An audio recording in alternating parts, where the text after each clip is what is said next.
Hello everyone, my name is Mr. Vrinder Singh and I am today again with you with a new topic in plus one physics, that is to derive relation among the physical quantities. तो बेटे आज हम जो topic पढ़ेंगे वो है to derive relation among the physical quantity. ये 4 marks या 5 मार्क्स में क्वेश्चन इसका हर साल आता है। This is very important topic that today we are going to study. तो इसमें हमने क्या ड्राइव करना है? रिलेशन ड्राइव करना बेटे। किसका? 3 डिफरेंट फिजिकल क्वांटिटीज़ का। ठीक है, so we will study this topic with the help of one example. So let's start. Let's derive expression for centripetal force F acting on a particle of mass m moving with velocity v in a circle of radius r। तो बेटे याद रखिए, ये जो हम आज बनाने जा रहे हैं, ड्राइविंग कर रहे हैं physical relation between 3 physical quantities. तो बेटे जब भी हमने ये रिलेशन को ड्राइव करना है तो याद रखिए हमारे पास 3 ही, this relation is valid up to 3 physical quantities. तो जब भी हमने किसी रिलेशन को ड्राइव करना है तो हमारे पास उसकी कितनी क्वांटिटीज़ होनी चाहिए? मैक्सिमम 3 होनी चाहिए, तभी ये वैलिड है रिलेशंस। अदरवाइज़ अगर आपके पास कोई फिजिकल क्वांटिटीज़ है जो कि मोर देन 3 फिजिकल क्वांटिटी पे वो डिपेंड करती है, तब ये इक्वेशन जो ड्राइविंग रिलेशन वाला फंक्शन है दिस इज़ नॉट वैलिड। तो ये कब वैलिड होगा? जब कोई, मान लीजिए ये है ना, देखिए force F acting on particle. तो फोर्स जो है वो एक्ट कर रही है, किसके ऊपर कर रही है? Of mass M. M mass है, this one is the first physical quantity. Moving with velocity V, तो वेलोसिटी भी second physical quantity. In a circle of radius R, तो रेडियस भी कैसा है? Third physical quantities. तो हम इसको ऐसे लिख लेंगे, force directly proportional to M. M क्या था? Mass. This is equation number 1। अब मास का क्वांटिटीज कितना है, कितना मैग्नीट्यूड है, वी डोंट नो, तो हम उसकी जगह लिख लेंगे ए। ठीक है। Second, force also acting on the velocity moving with velocity V. तो V, second part is force proportional to V whose power is B. तो बी उसका फंक्शन बन जाएगा, उसका रेज टू पावर बी बन जाएगा। And the third physical quantity is radius. तो force और किस पे डिपेंड कर रही है? Force also depends on radius. So force proportional to R, R is radius, तो इसका भी फंक्शन हम लिख लेंगे सी। तो ए बी सी जो भी इसके 3 फंक्शन हो गए जिसपे ये फोर्स डिपेंड कर रही है, उसकी ये रेज टू पावर बन जाएगी ए बी एंड सी। ठीक है।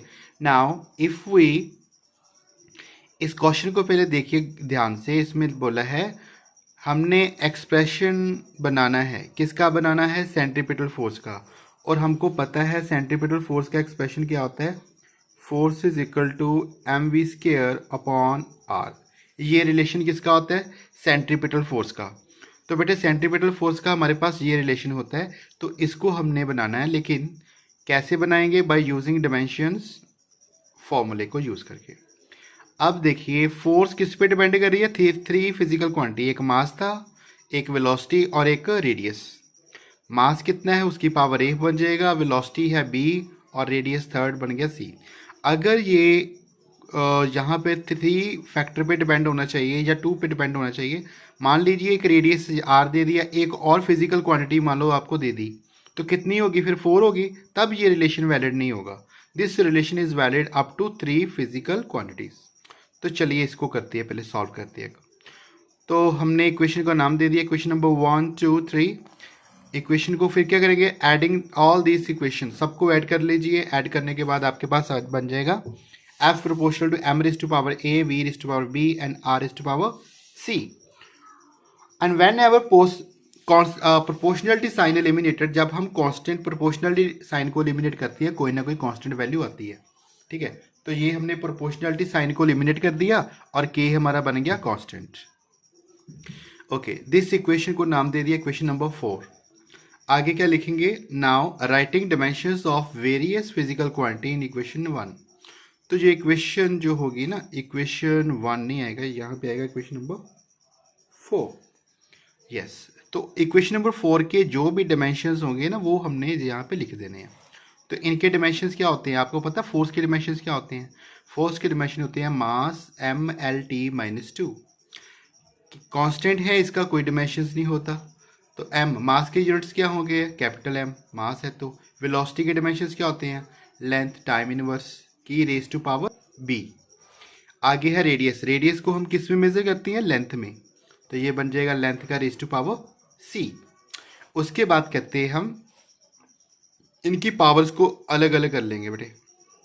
m का पावर 1 है, सो m के पावर 1, l का पावर भी 1 है 1, सो टाइम का पावर -2 है, that is -2 is equal to, इस साइड भी हमने अब लेफ्ट और राइट में mLT को अलग अलग फंक्शन बना देंगे और उसकी रेज टू पावर अगर कॉमन है तो उसको हम ऐड या माइनस कर लेंगे।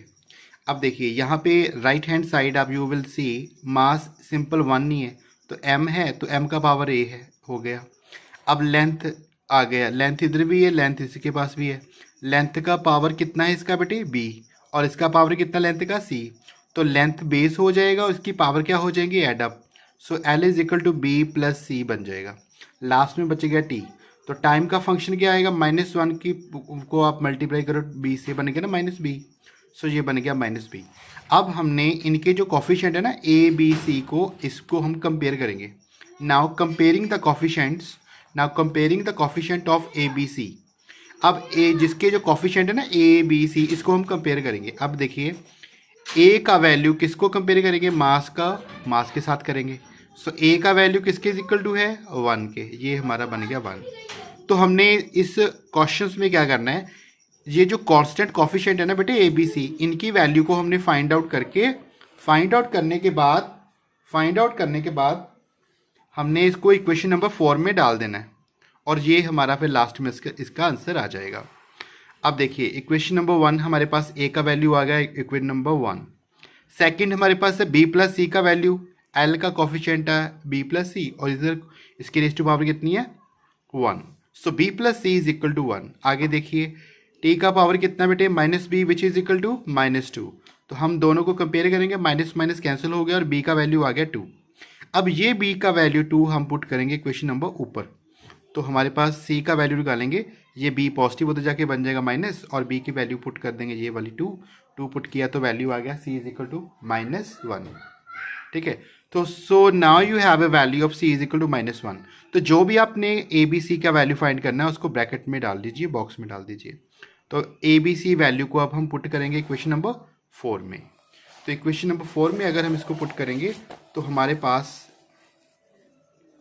क्या बन जाएगा? देखिए putting the values of A B C in equation number 4 we get force is equal to constant m का पावर 1, क्योंकि m का पावर a था और a का वैल्यू था 1 और v का वैल्यू था b और b का वैल्यू है 2 r का वैल्यू था c और c का वैल्यू है -1। तो याद रखिए जो भी पावर आपको इन्वर्स में होगी उसको आप नीचे ले जाइए। r का वैल्यू -1 है तो इसी r इसके नीचे डिवाइड हो जाएगा और m का पावर 1 है, इसको सिंपल हम m लिख लेते हैं तो बन जाएगा mv²/r। ये कांस्टेंट प्रोपोर्शनलिटी को जब एलिमिनेट करते हैं तो हमारे पास प्रोपोर्शनलिटी साइन आ जाता है। तो यही रिलेशन हमने ड्राइव करना था, क्योंकि इसी को बोलते हैं सेंट्रीपिटल फोर्स। तो बेटे ऐसे क्वेश्चंस आपको 4 नंबर या 5 मार्क्स में क्वेश्चन अक्सर आ जाएगा, तो इसको आपने ऐसे ही स्टेप बाय स्टेप परफॉर्म करने हैं। ठीक है, जैसे मैंने अभी आपको यहाँ पे करके दी है। सो आपको आ जाएगा derive the relation among the physical quantities.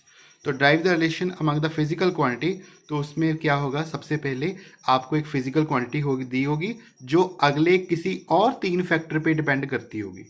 ठीक है, एक फिजिकल क्वांटिटी है जो दूसरे अलग से 3 फैक्टर पे डिपेंड करती है। उन फैक्टर को हमने लिख लेना है। ठीक है, first factor, second factor, third factor और उसकी जो पावर्स होंगी उसको हमने A B C as a constant assume करना है। इनको नाम दे दीजिए 1 2 3, फिर इन तीनों को ऐड कर दीजिए। ऐड करने के बाद आपके पास ये क्वेश्चन बन जाएगी। अभी मैं आपको बुक में बहुत सारे क्वेश्चन करवाने जा रहा हूँ, तो बेटे बुक्स में क्या होगा कि वो बुक्स वाले ये डायरेक्ट ये इस इक्वेशन को लिख लेते हैं, या इसको या फिर इस इक्वेशन को लिख लेते हैं। ठीक है, वे के इज कांस्टेंट। तो उसके बाद ये करने के बाद हम इसके डायमेंशंस लिखते हैं। आपस में डायमेंशन लिखने के बाद फिर उनके कॉफिशेंट को हम अलग अलग कर लेते हैं MLT की फॉर्म में। इधर भी MLT है, इधर भी MLT है, तो डायमेंशंस को जो हमारे कॉफिशेंट है उनको हम कंपेयर करते हैं आपस में। तो इनके जो कॉफिशिएंट होंगे ना ऊपर वाले ए बी सी, उसको कंपेयर करेंगे। ए बी सी का वैल्यू कैलकुलेट करने के बाद उसको इक्वेशन नंबर 4 में डाल के तो हमारे पास जो भी रिलेशन होगा वो आ जाएगा। ठीक है बेटे। सो let's start next question. So let's start next. एक और एग्जाम्पल करते हैं बेटे। एग्जाम्पल में दिया है, कहते हैं consider a simple pendulum having a bob attached to the string that oscillates under the action of the force of gravity। ठीक है। कहते हैं suppose the period of oscillations of a simple pendulum depends on। अब देखिए, अब ये है period of oscillation of a simple pendulum depends on। तो depends कितनी फिजिकल क्वांटिटी पे करेगा? 3 पे। फर्स्ट दिया है मास, सेकंड क्या है? लेंथ, ठीक है, और थर्ड क्या है? एक्सेलेरेशन। तो हमने क्या ड्राइव करना है? Derive the expression for its time period using method of dimensions. तो इसी मेथड को हम यूज करके, तो ये this is some lengthy numericals, that's why such questions come in 4 and 5 marks. तो बेटे अगर हमने ऐसे क्वेश्चंस को करना है तो क्या करेंगे? Time period. टाइम पीरियड किन 3 फैक्टर्स पे डिपेंड करेगा? Time periods depends on, first is mass, तो मास का पावर कितना लेंगे? A। एंड सेकेंड फैक्टर कौन सा था? Second is the length, length का power B। And third is acceleration due to gravity, तो ग्रेविटी को हम कितनी पावर लेंगे इसकी? C। ठीक है। और हमने कांस्टेंट प्रोपोर्शनलिटी को K की फॉर्म में कर दिया, वेयर K इज डिमेंशनलेस कांस्टेंट। इसको नाम दे दिया इक्वेशन नंबर 1। अब नेक्स्ट स्टेप क्या था हमारे पास? Comparing the dimensions. तो डिमेंशंस हमने इसकी writing the dimensions on both side. तो टाइम के डिमेंशंस हैं तो टाइम का डिमेंशंस तो टाइम ही रहेगा। ऑन द अनदर साइड के का डिमेंशंस कुछ नहीं होता, मास का सिंपल m आ जाएगा और एल का भी एल आ जाएगा कैपिटल। और ग्रेविटी, ग्रेविटी क्या है? एक्सेलरेशन। और एक्सेलरेशन का डिमेंशंस क्या होता था हमारे पास? इसका था एल टी इनवर्स स्क्वायर। ठीक है। तो इनके डिमेंशंस को हमने यहाँ पे नोट डाउन कर देना है, substituting the dimensions in equation number 1।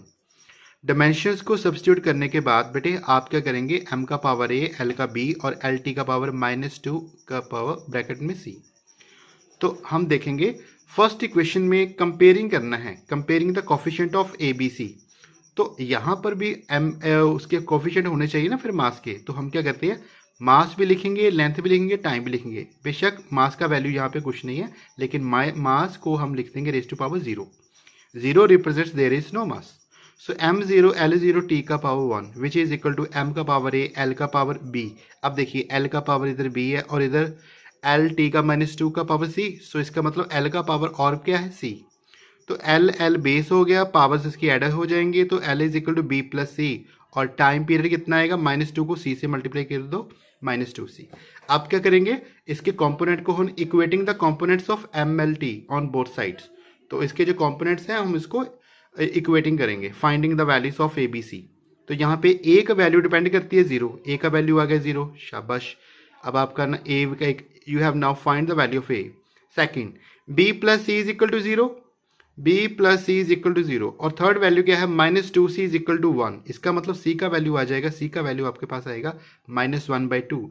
इस C का वैल्यू को आप पुट कर दीजिए सेकंड वाली क्वेश्चंस में, तो B का वैल्यू आ जाएगा। B का वैल्यू कितना आ जाएगा? माइनस आगे उधर जाएगा प्लस हो गया, सो B is equal to 1/2। Now substituting the values of A, B, C into the equation number 1।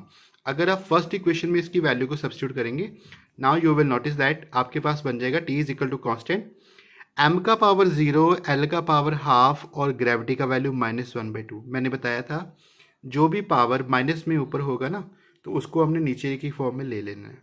तो नीचे लेने के बाद हम आपके पास क्या? ग्रेविटी का वैल्यू डिनोमिनेटर में आ जाएगा।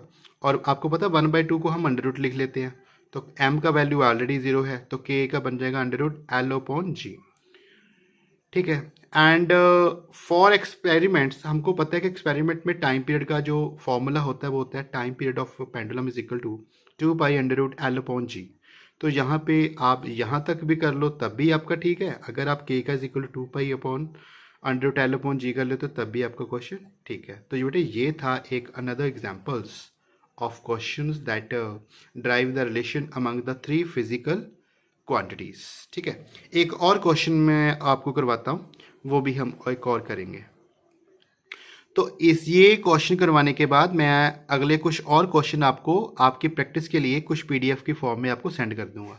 तो ये और क्वेश्चन भी आपने थोड़ी सी प्रैक्टिस करना। ठीक है, इजी है, सिंपल है, हो जाएगा, नो प्रॉब्लम। चलिए एक और मैं इसलिए करवा रहा हूँ बेटे, ये क्वेश्चन इंपॉर्टेंट है, बोर्ड के एग्जाम में अक्सर ये आ जाते हैं, that's why it's very important. So next question is velocity v of water waves depends on wavelength lambda, density of water rho, and acceleration due to gravity g. Deduced by the method of dimensions the relationship between these quantities. तो अब हमने इसका relation drive करना है. अब देखिए velocity v of water wave depend, मतलब velocity v किस पे डिपेंड कर रही है? 3 फैक्टर्स पे.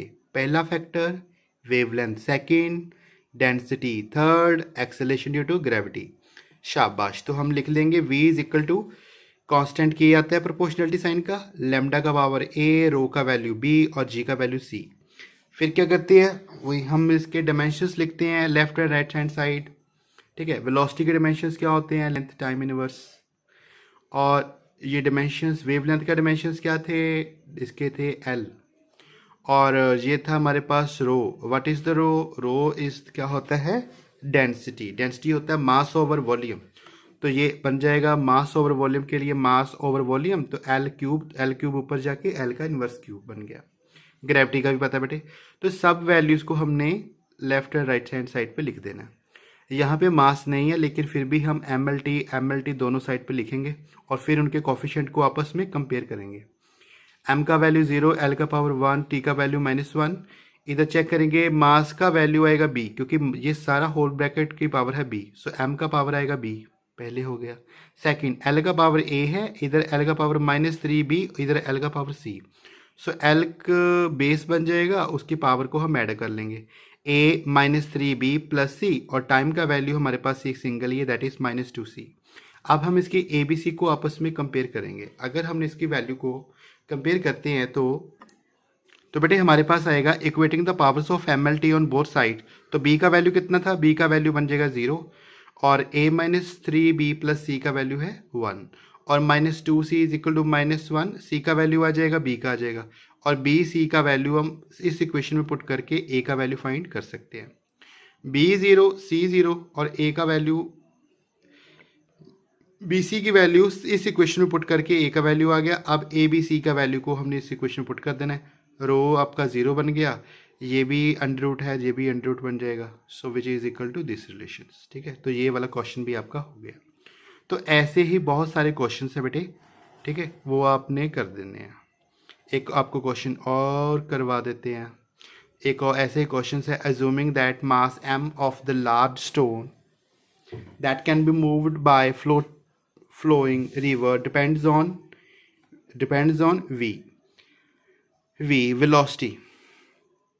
अब देखिए मास था, मास ऑफ स्टोन, तो मास किस पे डिपेंड कर रहा है? 3. First velocity, density and gravity, तीनों फैक्टर्स हो गए.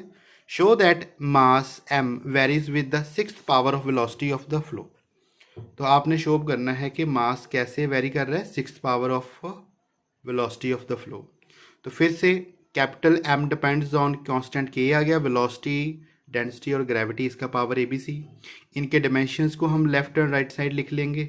लिखने के बाद फिर से इसके जो कोफिशिएंट्स होंगे ABC, उनको हम इवेल्युएट करेंगे. ठीक है, आपस में हम इसको कंपेयर करेंगे और ABC की वैल्यू को कैलकुलेट करने के बाद, ठीक है, जैसे B का वैल्यू कितना आ गया 1, और यहाँ से इक्वेशन का वैल्यू कितना आ जाएगा? Now if you have b is equal to 1, तो b का वैल्यू अगर आप यहाँ पे पुट करते हैं तो वैल्यू कितना बन गया? तो आपका बन जाएगा a -3 प्लस c. ठीक है, तो a -3c है. तो बेटे यहाँ पे अगर b का वैल्यू आप वहाँ पुट करते हो तो ये -3 बन जाएगा. -3 ब्रैकेट के उस साइड पे जाके कैसा बन जाएगा? उधर जाके बन जाएगा पॉजिटिव. तो बनेगा a + c is equal to 3. फिर a + c और ये a - 2c, इन दोनों इक्वेशन को आपस में हम मैथमेटिकल एक्सप्रेशन लगा के ना ऐड करके, तो यहाँ से a और c का वैल्यू फाइंड कर सकते हैं. b का हो गया तो आपके पास a और c का वैल्यू आ जाएगा. a की वैल्यू इज इक्वल टू 6 और c का वैल्यू बनेगा -3. तो a b c का वैल्यू फाइंड आउट करने के बाद आपने इसको इक्वेशन नंबर 1 में पुट कर देना है और लास्ट में इसकी पावर वैल्यू आ जाएगी. ठीक है बेटे. So next time we will again meet with the new topics. Till then, bye bye. I'm giving you more PDF of these questions. Thank you. Bye bye.